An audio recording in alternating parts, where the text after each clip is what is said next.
It was our 5th anniversary. I'd made reservations at the little place in Montclair, she once said, reminded her of Paris' dim lights, violins at the door, menus handwritten in French cursive. But by 5:30, she'd texted, stuck at work. "I'm so sorry, baby." I stared at the message like it was written in blood. I just replied, "No worry." 2 words, nothing more. My hands were steady. My breath measured. But inside, something snapped like a bone too long ignored. I didn't go to the restaurant. I didn't call. I didn't ask if she'd make it home for cake or kisses or the sad little playlist I'd spent an hour curating. I just packed my things, 1 suitcase, 1 duffel, and I left. My mansion was silent when I arrived. Not home, my mansion. I'd bought it in my name 3 months ago. Quietly. No forwarding address, no trace. Just bricks, glass, and enough space between her and me to finally breathe. She went crazy the next day. When she came home and found the closet half empty, the keys gone, the charger missing, she called 37 times. I let them ring. She left 8 voicemails. The first few were sweet. Confused. Then came the crying. Then the threats. Then silence.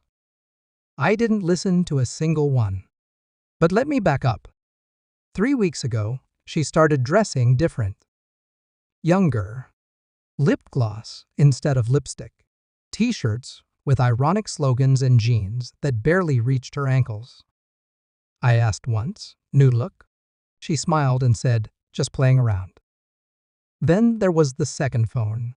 I saw it in her purse when she dropped it one night, a burner. Screen cracked, no case. She snatched it so fast, her nails scratched the leather.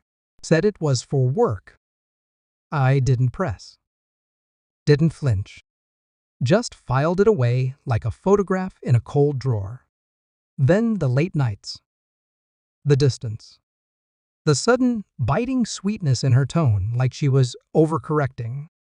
It was the hotel receipt that did it. I found it folded into the back of her planner. Not hidden. Just tucked. As if she thought I'd never look. As if she knew I'd never look. 1 night stay. The same night, she said she was volunteering for an overnight campaign event. The room was under her name. The guest, under his. His name was Kellen. 20 years old. A junior at the university where she sometimes guest lectured in communications. I searched him online. Tattoos, 6-pack, dreamy eyes. Instagram full of shirtless selfies and political quotes he clearly didn't understand. She'd traded 5 years of a quiet, steady man for a boy who didn't know how to spell restaurant. So on our 5th anniversary, when she texted me those 3 little words, "stuck at work," I already knew where she was. I had the location tracker synced through her car's system. She was parked outside a French bistro across town. Not the one we'd planned. No, this one was younger, trendier, louder. I could picture them, laughing too loud, her hand on his knee under the table, his cologne clashing with her Chanel. That was the night I moved into my mansion. The next morning, she showed up at my office. Eyes swollen, mascara smeared like war paint. She stormed in without knocking. "Where the hell are you living, Jack?" I looked at her like I didn't recognize her. Maybe I didn't. Does it matter? Her voice cracked. "You can't just disappear." I shrugged. "You disappeared first." Her mouth parted like she was about to deny it. Lie again. But I reached into my drawer and slid the hotel receipt across the table. She stared at it. Didn't touch it. "I loved you," I said, my voice low. "I gave you everything I had." Her lips trembled. "It didn't mean he doesn't mean anything." "No," I interrupted, calm as the sea before a storm. "You don't mean anything." "Not anymore." She dropped into the chair across from me like her legs gave out. Her voice turned to a whisper.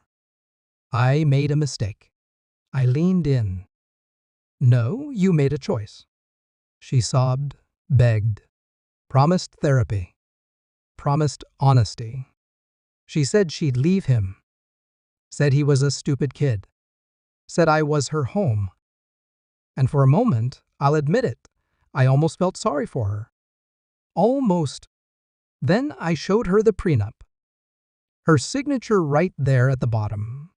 She didn't remember signing it, but she had, back when love made her careless. She got nothing. Not the house, not the accounts, not even the dog. And the final blow? The mansion. I'd bought it months ago in the same neighborhood where her mother lived, the one she swore she'd never move back to. Every day now, she drives past it. Every day, she sees the life she could have had, framed behind iron gates and manicured hedges. I sleep in peace. The sheets are colder, but the air is clean. No lies in the closets. No perfume laced with guilt. And sometimes, late at night, I replay her last message. The one she sent after her calls went unanswered. Please, just tell me why. I never replied. Not because I didn't have an answer, but because she already knew it. Some betrayals don't deserve words. Just silence and a door that never opens again. That's the thing about trust. Once it shatters, even the pieces cut too deep to hold.